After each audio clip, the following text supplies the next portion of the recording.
전서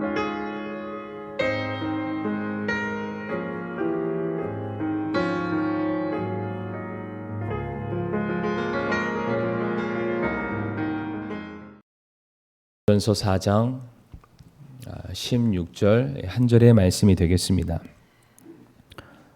같이 읽겠습니다. 시작.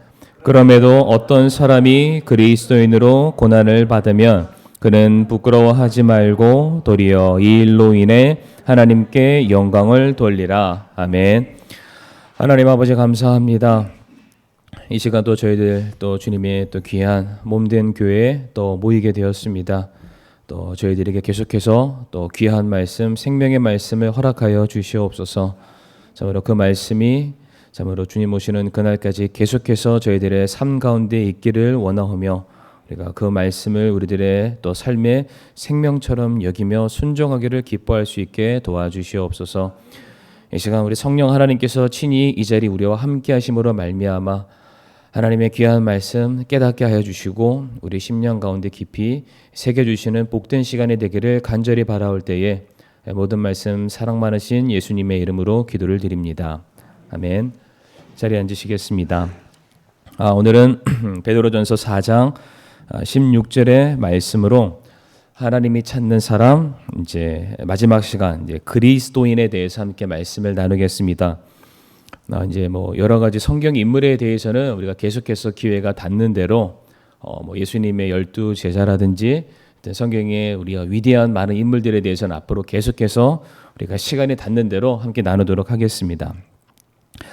우리가 이제 성경 검색 프로그램들이 많이 있습니다. 우리가 실제로 이제 데스크탑 앞에 서서 탁탁탁 인터넷 검색창을 쳐도 나오고요. 지금은 저희들이 가지고 있는 스마트폰 성경 어플을 누르면 특정 단어를 집어넣게 되면은 그 단어가 몇 번 사용되었는지 어디에 기록되어 있는지 저희들이 쉽게 찾을 수가 있습니다. 근데 성경에 우리가 이제 오늘 제목이 그리스도인인데 이 그리스도인이라는 단어를 치게 되면은 딱 3번 나옵니다. 굉장히 많이 나올 것 같죠? 근데 굉장히 적은 숫자가 등장하게 되는데 이 3번이 어디에서 나오냐면은 신약 성경 사도행전에서 2번 나오고 그리고 오늘 우리가 이제 살펴보게 될 오늘 본문 말씀 베드로전서에 1번 등장을 하게 됩니다. 다시 말해 이 3번 등장하는 각각의 그리스도인들이 기록되어 있는 이 말씀을 통해서 그리스도인들은 누구인가, 그때 당시 그들이 왜 그렇게 불림을 받게 되었는가, 우리가 이 세 말씀을 찾아보게 된다면 그리스도인에 대한 우리가 분명한 의미를 파악하게 될 것이고 바로 거기에 있는 그리스도인이 오늘 바로 저와 성도님들이기 때문에 우리가 그 모습을 동일하게 본받아야 되겠다. 우리도 그렇게 살아야 되겠다. 이것을 다시 한번 확인해 보는 시간을 우리가 갖기를 원합니다.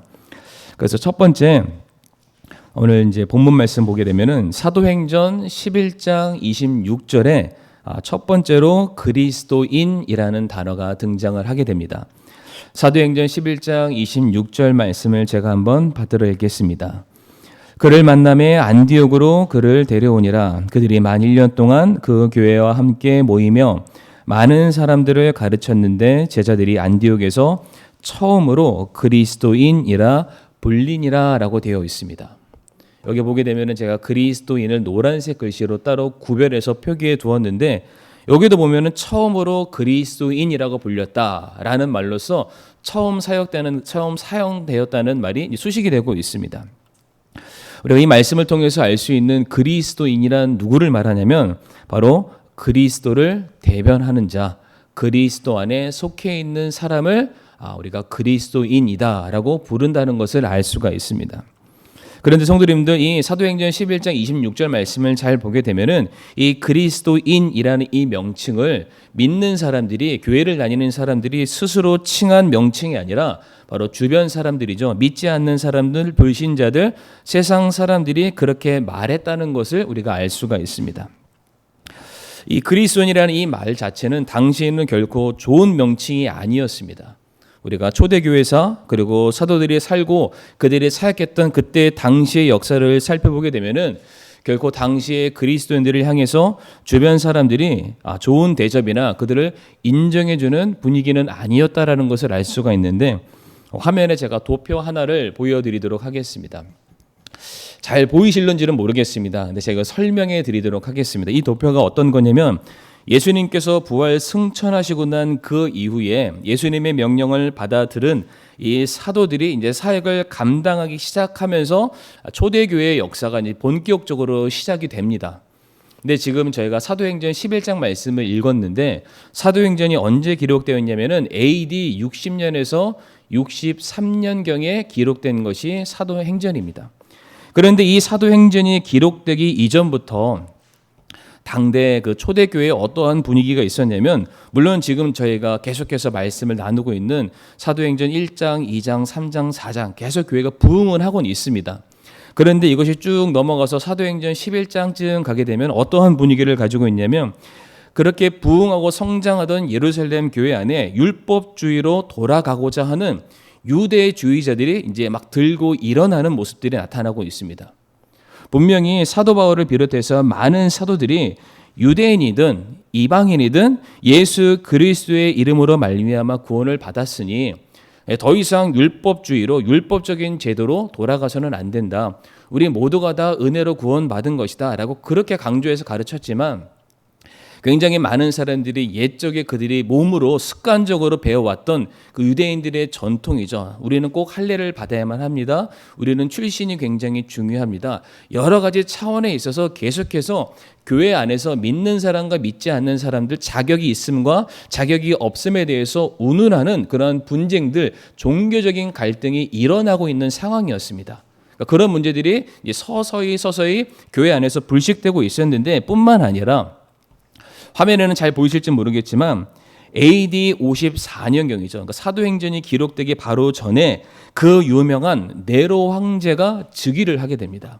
그리고 네로 황제 때 어떠한 사건이 있었냐면 로마 대화재 사건이라는 게 드러나는데, 우리 성도님들 세계사를 배우셨으면 아마 잘 기억을 하실 겁니다.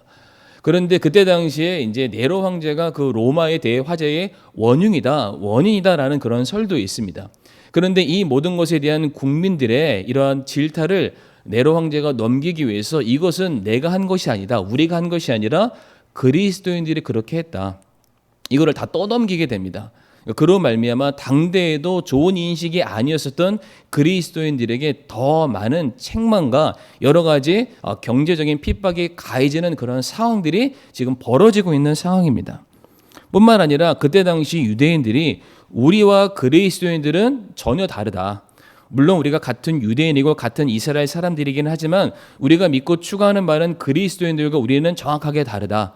그래서 로마로부터 받게 되는 핍박에서 그들이 벗어나기 위해서 유대인들이 먼저 자경단이 되어서 그리스도인들을 찾아서 로마에 바치기도 하고, 아니 그들이 먼저 그리스도인들을 찾아내서 핍박함으로 말미암아 로마로부터 인정받으려고 했던 그런 분위기도 있었습니다.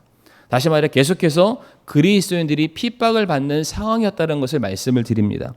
뿐만 아니라 이제 AD 60년경에 가면 어떠한 일이 발생하게 되냐면은 영지주의라는 것이 교회 안에 들어옵니다. 이게 이단주의, 이단 사상인데, 이게 뭐냐면 육신은 악하고 영은 무조건 선하다.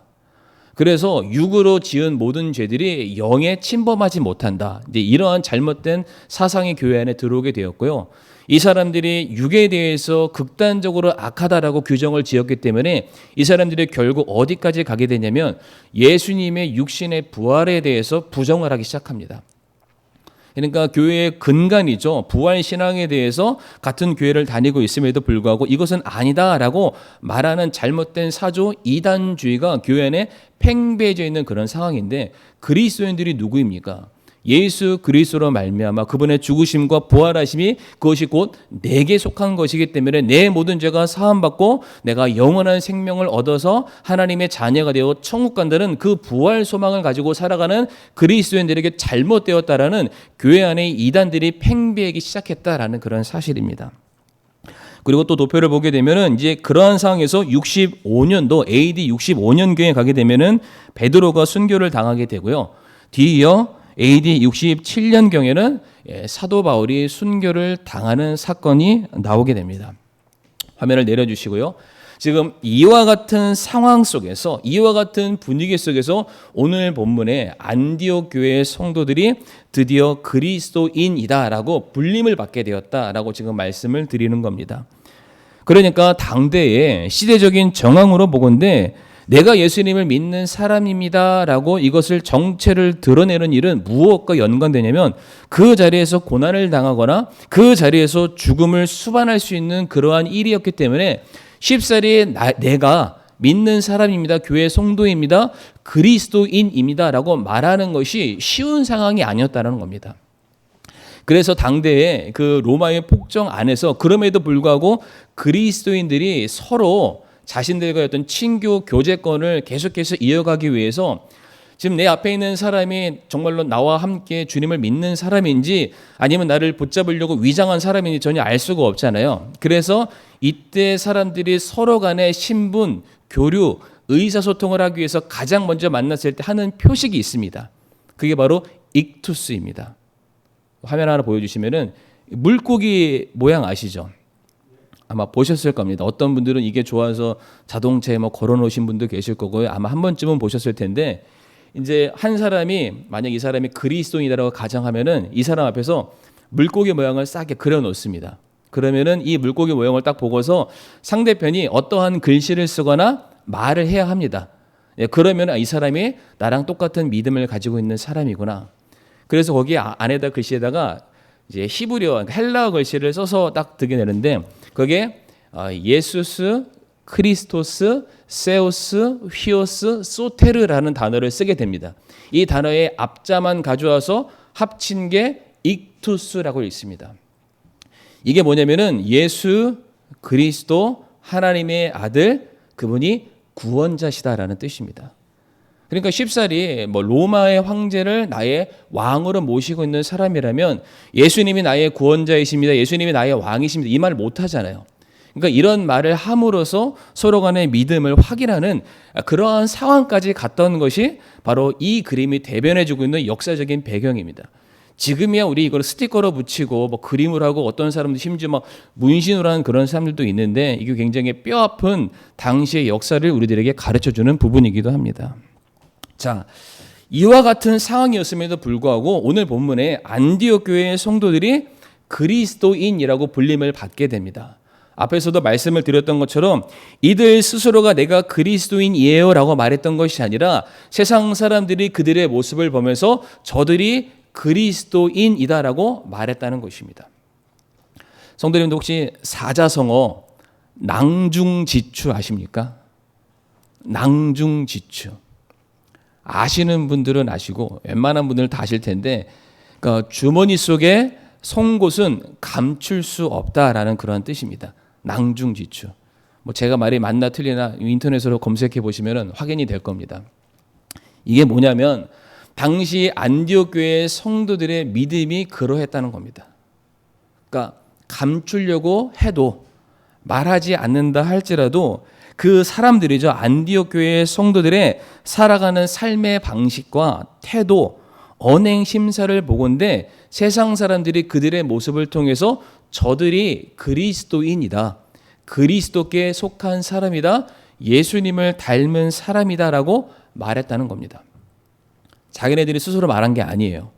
내가 그리스도인이나 교회 다니 말한 게 아니라 내가 말을 하지 않았음에도 불구하고 말할 수 없는 상황이었음에도 불구하고 그럼에도 불구하고 그들이 받고 배우고 믿고 확신한 말씀대로 살아가기 시작했을 때에 주변 사람들이 너 그리스도인이지? 너 예수쟁이지? 라고 말했다는 사실입니다. 사도행전 11장 26절 말씀 보게 되면은 어떻게 이들이 그리스도인이라고 불림을 받게 되냐면 안디옥 교회의 모든 성도들이 1년 동안 바울과 바나바의 가르침을 받고 난 그 이후에 주변 사람들에게 드디어 그들이 그리스도인이라고 불림을 받게 됩니다. 그러면 안디옥 교회 성도들이 바울을 통해서 그리고 바나바를 통해서 무엇인가 배웠기 때문에 그 배운 대로 살아가니까 그들이 그리스도인이라고 불림을 받은 것입니다. 그러면은 바울이 어떻게 가르쳤고 바나바가 어떻게 가르쳤는지를 보면은 우리가 왜 그들이 그리스도인으로 불림을 받게 되는지를 알 수가 있습니다. 우리가 고린도전서 11장 1절 말씀 보게 되면 이렇게 되어 있습니다.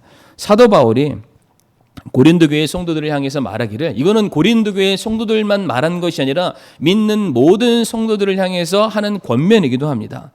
내가 그리스도를 따르는 자가 된 것 같이 너희도 나를 따르는 자가 되라라고 말합니다.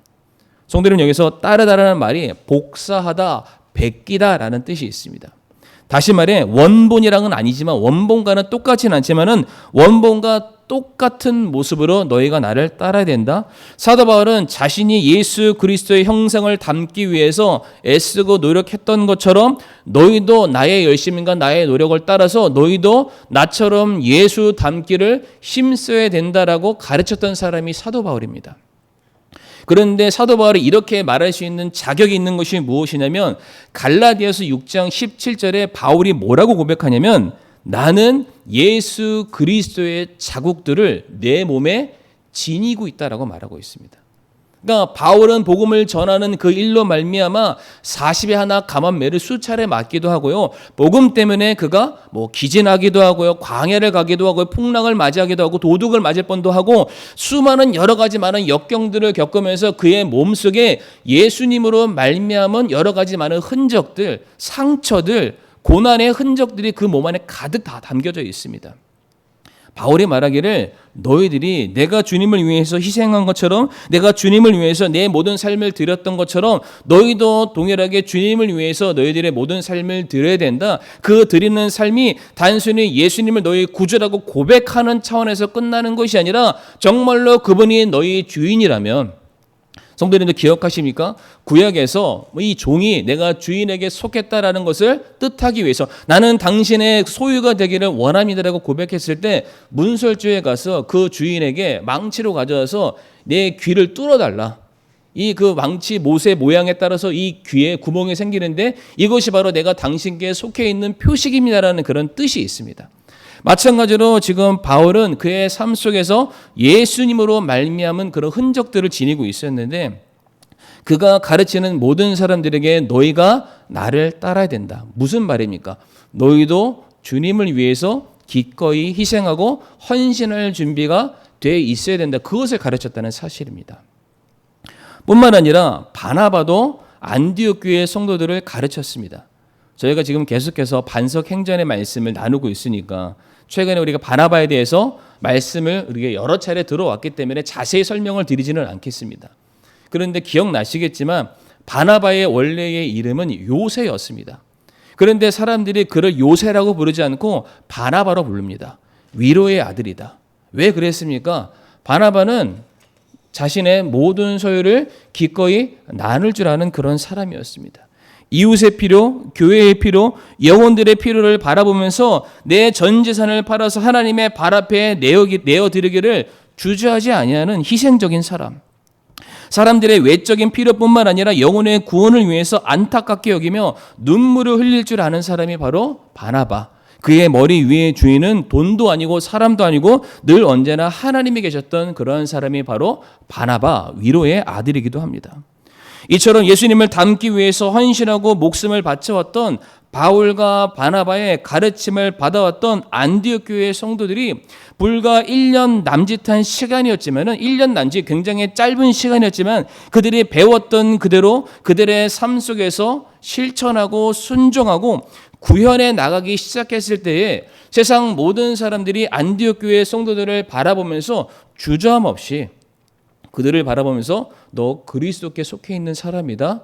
너 예수를 닮은 사람이다. 너 예수쟁이다. 예수를 대변하는 사람이다라고 말했다는 것입니다. 그 교회의 모든 성도들이 교회를 다니고 있기 때문에, 교회라는 건물 안에 들락날락하기 때문에 그들을 향해서 너희가 그리스도인이라고 불렀다는 것이 아닙니다. 교회와는 상관없는 그들이 서 있는 그곳에서 성도들이 하는 말과 그들의 행동과 그들의 가치관과 태도와 자세, 모습, 표정, 모든 것을 사람들이 주목해서 살펴보기 시작했을 때에 그들의 얼굴 속에서, 그들의 모든 행적 속에서 예수님의 모습이 비춰지기 시작했기 때문에 세상 사람들이 뭐라고 말하냐면은 너 그리스도인이다. 좀 이게 원래 나쁜 뜻입니다. 너 예수께 미쳐 있는 사람이다. 너 완전히 예수쟁이구나 라고 말했다는 사실입니다. 성도님들, 요즘 기독교가 어떻게 불리는지 아시죠? 그러니까 당시에 이 그리스도인이라는 것이 지금 우리가 불림받고 있는 그 짐승의 이름을 가지고 있는 그 기독교 이름과 같은 의미입니다. 그런데 지금 의미랑 그때 의미랑 같지 않은 이유가 무엇입니까? 지금은 그리스도인들이 스스로 자신의 이름에 먹칠을 하고 있습니다. 세상 사람들이 기대하고 있는 그런 모습들이 있죠. 교회라면은, 믿는 사람들이라면, 하나님의 사람들이라면 분명히 세상과는 전혀 다른 모습으로 먼저 솔선수범하고 희생적으로 사랑을 실천하고 자신들의 모든 것을 내어 바치는 모습들이 있는 것이 교회를 다니는 사람이다라고 알고 있었는데, 그렇지 아니하고 세상 사람들과 똑같이 욕심을 부리고 사람들과 똑같이 싸우고 경쟁하고 투쟁하는 그 모습이 교회 안에 있으니까 세상 사람들이 교회를 바라보면서 뭐라고 부릅니다. 그런데 오늘 본문에 나와 있는 이 그리스도인이라는 이 말 자체도 물론 당시에는 좋은 어감은 아니었습니다. 그런데 분명한 것은 그들 자체가 살아왔던 모든 삶이 예수 그리스도의 이름에 먹칠하는 삶을 살지는 않았습니다. 그러니까 그들이 살았던 그 삶이 예수님과 동일했기 때문에 세상 사람들이 완전 예수에 빠져 있네, 이런 식으로 안 좋은 어감의 말인 그리스도인이라고 말했을 뿐이지 그들의 삶이 주님과는 전혀 상관없는 삶을 살지 않았다. 충분히 예수님을 대변하는 삶을 살아왔다. 예수님의 이름에 걸맞는 삶을 살아왔고 예수님의 이름에 전혀 먹칠하지 않는 그러한 삶을 살아왔기 때문에 세상 사람들이 안디옥 교회 성도들을 바라보면서 너 예수께 속해 있는 사람이다, 너 예수쟁이야 라고 불렀다는 사실입니다. 우리 성도님들께서는 어떠한 이름으로 지금 주변 사람들에게 불림을 받고 계십니까? 두 번째로 사용된 우리가 그리스도인에 대한 말씀 한번 찾아볼 텐데요. 두 번째가 사도행전 26장 28절에 두 번째 그리스도인이라는 단어가 등장을 하게 됩니다. 우리 이 말씀을 우리 다 같이 성도님들이 한 목소리로 함께 읽어주시길 바랍니다. 사도행전 26장 28절의 말씀이 되겠습니다. 시작.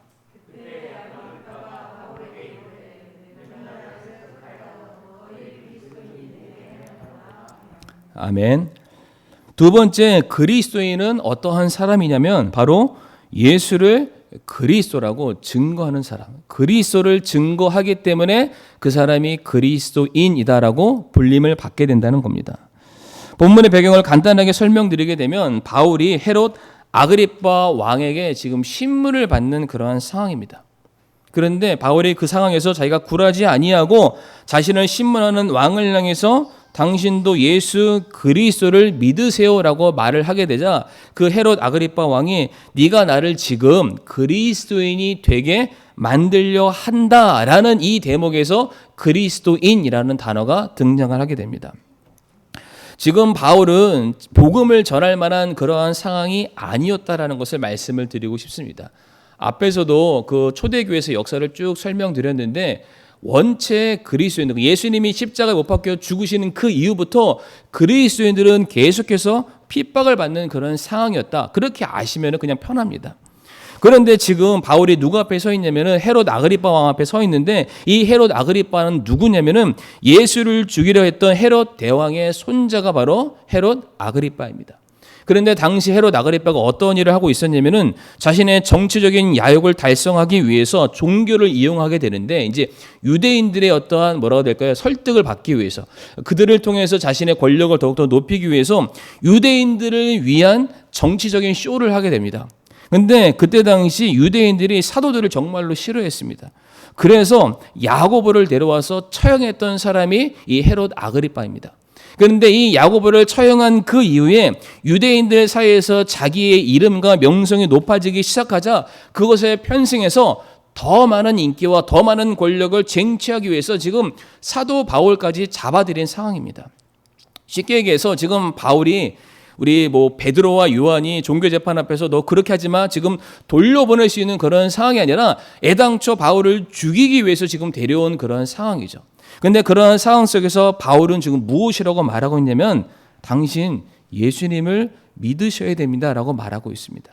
자신이 죽을 수 있는 그러한 자리, 선택의 기로 앞에서 말 한마디면 그가 살 수도 있고 죽을 수 있는 그러한 상황 속에서 죽음의 위협에 자신 앞을 가로막고 서 있지만은 바울이 자기 생의 목숨이 끝나는 그 순간까지 그가 남겼던 말이 무엇이냐면은 예수님을 믿으시길 바랍니다. 예수님으로 말미암아 우리의 죄가 사함받을 수 있고 예수님으로 말미암아 우리가 하나님의 자녀가 될 수 있고 우리가 그분을 우리들의 인생의 왕으로 모셔드려야만 우리들의 삶에 진정한 안식과 평안이 있습니다. 지금 이 말을 바울이 자기가 죽을 수도 있는 그 상황 가운데 전파하게 되었을 때에 그 말을 들었던 헤롯 아그리파 왕이 물론 이 사실을 100% 동의하거나 받아들이지는 않지만 그가 말하기를 네가 나를 거의 그리스도인이 되게 만들 뻔했다. 너의 말이 내 가치관을 뒤흔들었다. 너의 말이 내 마음을 감동시킬 뻔했다. 너의 그 말이 정말로 설득력이 내게 다가와서 내가 만약 이 자리에 앉아있는 사람이 아니라면은 내가 아마 그 말을 받아들였을지도 모르겠다. 물론 성도님들, 바울이 전한 이 복음의 메시지로 말미암아 헤롯 아그리파가 구원받은 것은 아닙니다. 그런데 그가 죽음의 위기 속에서도 당당하게 주는 그리스도시고 살아계신 하나님의 아들이시라는 이 말을 전달하게 되었을 때에 한 나라의 왕권을 가진 사람도 그 말 앞에서는 흔들렸다는 사실입니다. 여기서 포인트가 무엇이냐면 바울이 이 헤롯 아그리파를 회심시켰다, 구원시켰다, 그래서 자기 발밑에 두었다, 이것이 중요한 것이 아니라 그리스도인이라면 어떠한 상황, 죽음의 위기가 다가오는 상황이 온다 할지라도 끝까지 주는 그리스도시라고 전파할 수 있는 사람이 그리스도인이다. 지금 그것이 포인트고 핵심입니다. 이사야 42장 6절과 8절 말씀을 한번 보겠습니다. 이사야 42장 6절과 8절 말씀 제가 한번 읽어보겠습니다. 나 주가 의 안에서 너를 불렀은즉 내가 내 손을 붙잡고 너를 지키며 너를 백성의 언약으로 이방인들의 빛으로 주리니 내가 눈먼 자들의 눈을 열어주며 갇힌 자들을 감옥에서 데리고 나오고 어둠 속에 앉은 자들을 감옥집에서 나오게 하리라. 나는 주니라. 그것은 내 이름이니라. 나는 내 영광을 다른 자에게 주지 아니하며 내 찬양을 새긴 형상들에게 주지 아니하리라. 이 말씀이 어떠한 말씀이냐면 우리를 택하신 분, 그러니까 하나님께서 자신의 영광을 드러내기 위해서 어떠한 사람을 택하신 분도 하나님이시고 그를 보내신 분도 하나님이시다라고 말씀하고 있습니다.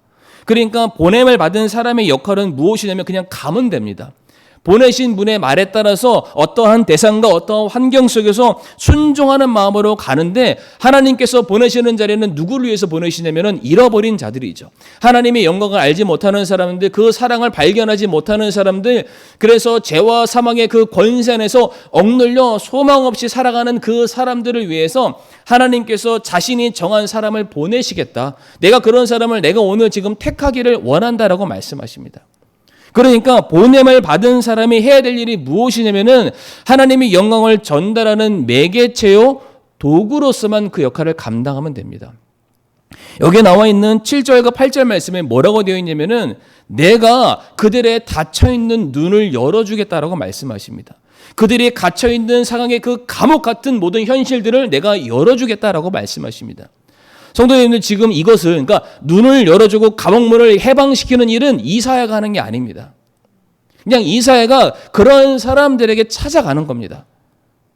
찾아가서 지금 너희들을 향해서, 당신들을 향해서 하나님께서 주신 메시지를 내가 전달하겠습니다. 이 역할을 이사야가 감당하는 거죠. 그리고 그들 앞에서 그가 받은 메시지를 선포하게 되었을 때에 그들의 닫혀있는 영적으로 어두워졌던 그 눈이 띄어지게 되는 것이고, 그들을 억눌렀던 모든 상황들이 내가 소망의 메시지를 듣게 됐을 때 그것들이 아무것도 아닌 걸로 변하게 되는 이 모든 일들, 이 일을 이사야가 하는 게 아니라 이사야를 보내신 하나님께서 하신다. 그러니까 이사야 역할은 무엇입니까? 그냥 이것을 전달하는 역할입니다. 그래서 침례자 요한이 뭐라고 말하냐면은 나는 광야에서 외치는 소리다. 내게 주신 하나님의 말씀을 그저 전달하는 역할을 할 뿐이다. 그렇기 때문에 나는 어떠한 사람이냐면 나는 주의 길을 예비하는 사람이다. 그러니까 자신의 역할에 대해서 분명하게 알고 그렇게 소개하고 있습니다. 다시 말해 성경에서 말하는 그리스도인들의 역할은 무엇이냐면 우리가 무엇인가 대단한 업적을 이루어서 나로 말미암아 어떠한 열매를 거두는 것이 그리스도인의 역할이 아닙니다. 그리스도인의 역할은 그저 나를 보내신 분을 위해서 내가 그 자리에 서 있는 거, 순종하는 거. 이것을 확인시키는 말씀이 있는데 로마서 10장 15절 말씀이 있습니다.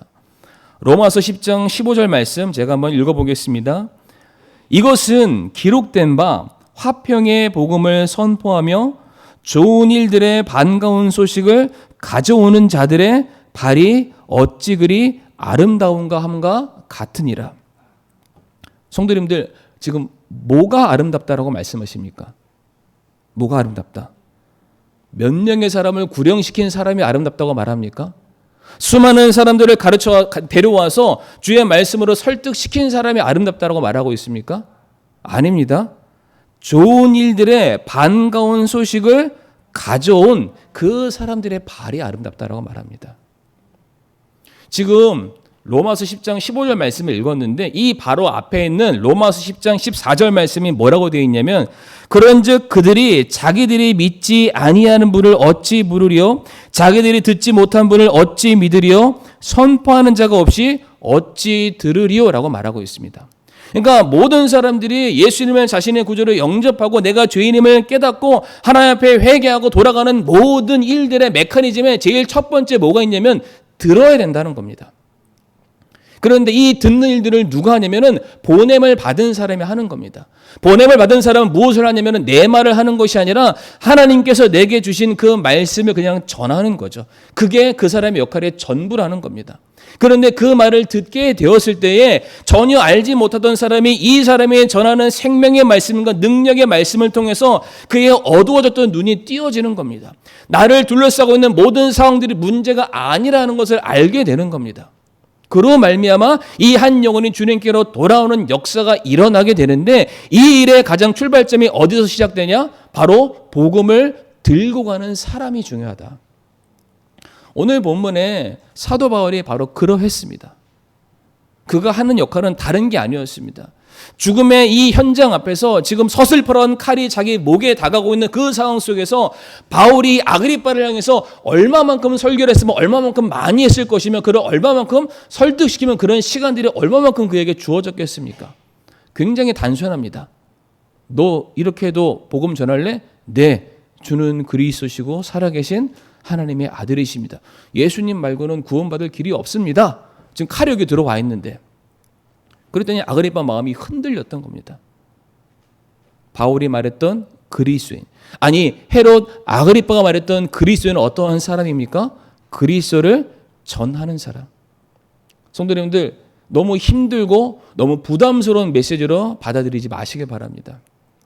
우리가 복음을 전하는 거, 영혼을 구령하는 거, 전도하는 거 그냥 우리의 역할은 무엇입니까? 전하는 겁니다. 이 사실을 알지 못하는 사람들에게 이와 같은 사실이 있다는 것을 전하는 거죠. 이사야 말씀 보게 되면은 하나님께서 이렇게 말씀하십니다. 내가 누구를 보낼고 나의 영광을 위해서 내 이 말을 전파하기 위해서 내가 누구를 보냈고 그때 이사야가 뭐라고 합니까? 주님, 제가 여기 있습니다. 저를 보내주세요. 그러니까 이사야가 하는 거는 그 받은 거 내가 그냥 들고 가겠다라는 그 신앙 고백이죠. 바로 그렇게 나아가는 사람들을 세상 사람들이 뭐라고 말하냐면 저 사람이 바로 그리스도인이다. 그리스도를 위해서 자신의 모든 것을 내거는 사람이다. 성도님들 계속해서 그리스도인들은 그리스도, 그러니까 믿는 사람 자체가 그리스도인이라고 말하지 않았다는 겁니다. 믿지 않은 사람들이 그 사람의 신앙의 고백을 통해서 그들의 삶을 바라보면서 아, 네가 정말로 그리스도인이구나. 예수께 속해 있는 사람이구나. 네가 바로 예수를 대변하는 사람이구나. 이렇게 말했다는 사실입니다. 마지막으로 오늘 본문이죠. 성경에 나와 있는 세 번째 그리스도인이라는 단어가 등장하는 게 베드로전서 4장 16절에 있습니다. 우리 말씀 아까 처음에도 읽었지만은 한 번 더 읽어보겠습니다. 시작. 그럼에도 어떤 사람이 그리스도인으로 고난을 받으면 그는 부끄러워하지 말고 도리어 이 일로 인해 하나님께 영광을 돌리라. 아멘. 세 번째 그리스도인은 어떤 사람입니까? 자기의 이름값을 하는 사람이 그리스도인입니다. 오늘 말씀도 보게 되면 그리스도인이라고 해서 고난이 없다라고 말하지 않습니다. 고난은 있습니다.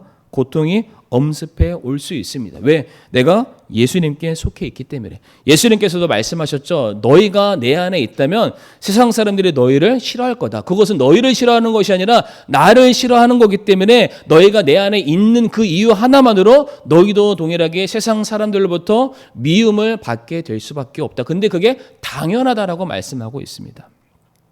그런데 이 말씀에서도 너희들이 그리스도인이라면은 고난받는 거 부끄러워하지 말아라. 그리스도인은 고난은 당연하다는 겁니다. 그런데 거기서 끝나는 것이 아니라 이 일로 말미암아 이제 너희가 할 것이 무엇이냐면은 하나님께 영광을 돌려드리는 것이 정말로 중요하다.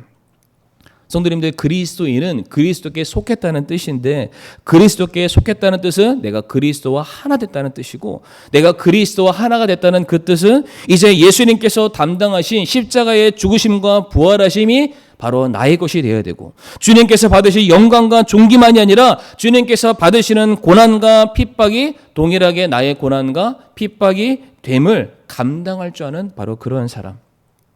바로 그러한 사람이 이제 참된 그리스도인이다.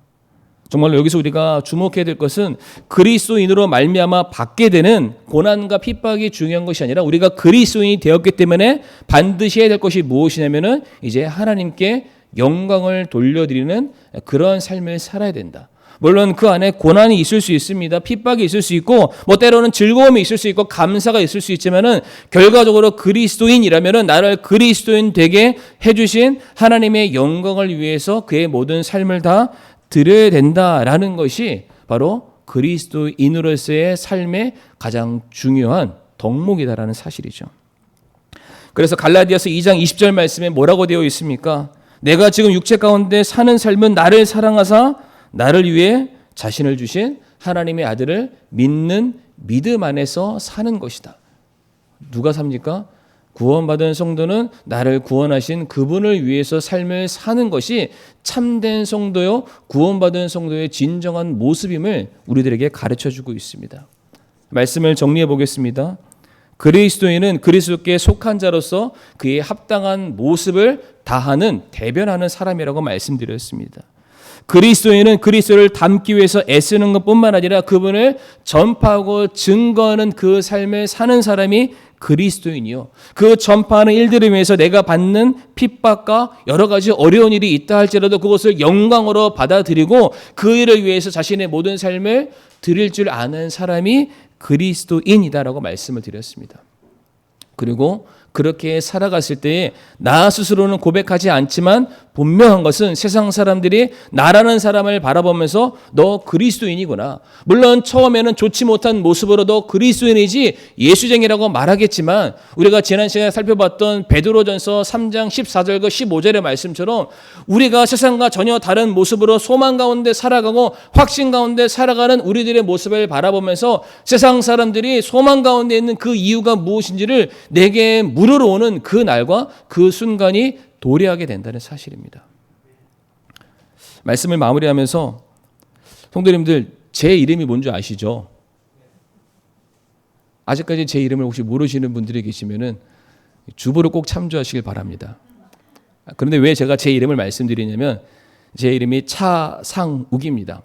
근데 상욱이라는 이름을 저희 부모님이 지어주셨는데 굉장히 서울에서 유명한 장명소에서 돈을 주고 지으셨다고 합니다. 근데 이제 지금은 없어졌는데 진짜 꽤 많은 돈을 주고 지으셨대요. 왜 그러셨는지는 잘 모르겠어요. 그런데 제 이름의 뜻이 뭐냐면 한자인데 상서로울 상에 빛날 욱입니다. 상스럽다가 쌍스럽다가 아닙니다. 그렇게 착각하시면 안 됩니다. 상스럽다가 뭐냐면은 이게 하늘에서 신이 내려준 좋은 거라는 뜻입니다. 그리고 빛나룩은 말 그대로 빛난다는 거죠. 그러니까 이 상욱이라는 이름을 딱 붙이면은 그러니까 하늘로부터 내려진 좋은 일을 밝히 드러내는 삶. 해석이 굉장히 좋죠. 꿈보다 해몽이라고. 그러니까 제 이름의 뜻이 그런 이름을 가지고 있습니다. 물론 우리 성도님들도 굉장히 좋은 이름을 가지고 계시리라고 믿습니다. 근데 어떤 면으로 봤을 때 저는 어떻게 보면은 지금 제 이름값을 하면서 사는 것 같습니다. 그러니까 잘하든 못하든 어쨌든 저는 제 자신의 영광을 위해서 사는 것이 아니라 하늘로부터 내려온 그 좋은 것을 어두운 가운데 사는 사람들에게 밝히 드러내는 그런 일을 하면서 살고 있다. 나는 내 이름값 하며 살아간다. 그런데 중요한 것은 이제 저는 더 이상 그러니까 차상욱으로서의 삶을 살지는 않을 겁니다. 왜? 하나님께서 언젠가 저를 다시 부르셨을 때 저를 차상욱으로 인정하실 것인가? 아니면은 그리스도께 속한 자로 나를 인정할 것인가? 저는 분명히 후자라고 믿습니다.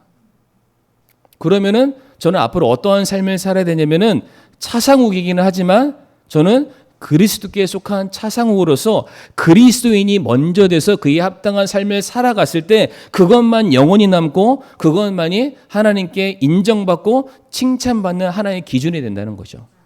그러면 나는 어떻게 살아야 될까? 나는 그리스도께 속한 자로서 내가 주님을 대변할 수 있는 삶을 살아야 되겠다. 어떠한 상황이 온다 할지라도 내가 주님의 이름을 증거할 수 있는 삶을 살아야 되겠다.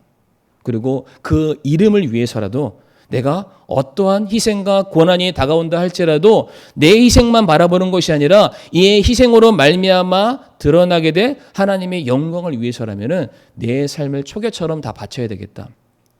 저는 이러한 신앙 고백이 있는데 바로 이 고백이 여기 앉아 계시는 우리 사랑하는 성도님들 모든 그리스도인들 우리 성도님들이 되시기를 바랍니다. 이 시간 우리 함께 오늘 말씀을 우리 잘 생각하시면서 정말로 내가 참된 그리스도인이 돼야지, 내가 그리스도인으로서 합당한 삶을 살아야지라는 그런 신앙 고백을 우리 저와 성도님들이 꼭 그렇게 할 수 있기를 간절히 바랍니다.